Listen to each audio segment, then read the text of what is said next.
બાળકી પાણી પીવા બહાર નીકળી અને શિકારી દીપડો બોચીથી જાલી ઉઠાવી ગયો। ગીર સોમનાથ જિલ્લાના સૂત્રાપાડા તાલુકાના મોરાસા ગામમાં આદમખોર દીપડો બાળકીનો શિકાર કરી ભાગી ગયો હતો। માનવ પક્ષી દીપડાએ 3 વર્ષની બાળકીને શિકાર બનાવી છે। ખેતમજૂરી કરતા રમેશભાઈ પાલાભાઈ ચાવડાની 3 વર્ષની દીકરી કુંદના ઘરની બહાર ફળિયામાં હાથ ધોવા અને પાણી પીવા ગઈ હતી।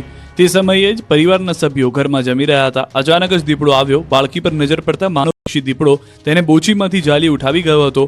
પરિવારને જાણ થતાં બૂમાબૂમ કરી હતી। બાળકીને બચાવવા માટે દીપડા પાછળ દોડ્યા હતા, પણ હાથમાં કંઈ આવ્યું નહીં। દીપડો બાળકીને ઉઠાવી જવામાં સફળ રહ્યો।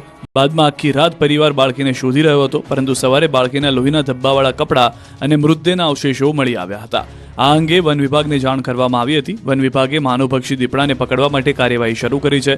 વિસ્તારમાં 5 પાંજરા ગોઠવવામાં આવ્યા છે। વન વિભાગ દ્વારા બાળકીના મૃતદેહના અવશેષોની પીએમ અર્થે ખસેડવા કાર્યવાહી કરાઈ છે। સ્થાનિકોના મતે ગામ આસપાસ 7 થી 8 દીપડા છે, જેના ડરથી લોકો ઘરની બહાર નીકળી શકતા નથી। એમાં પણ બાળકીનો શિકાર થતા ભયનો માહોલ વધી ગયો છે।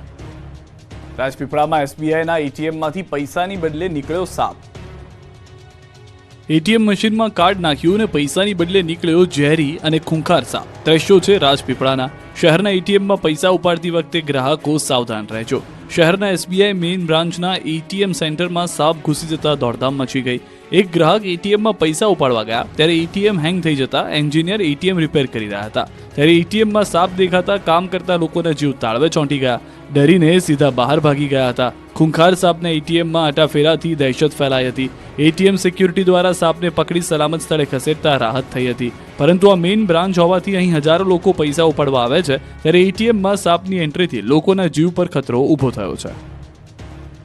દારૂડિયાઓએ દારૂ પી ઠાસરાના બસ સ્ટેન્ડમાં મચાવી ધમાલ।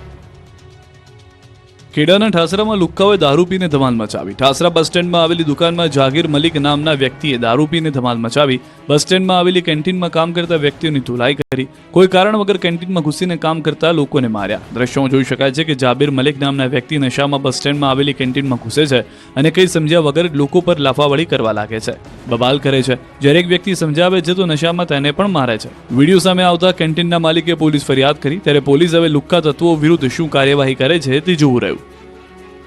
બરડા ડુંગરમાં દેશી દારૂ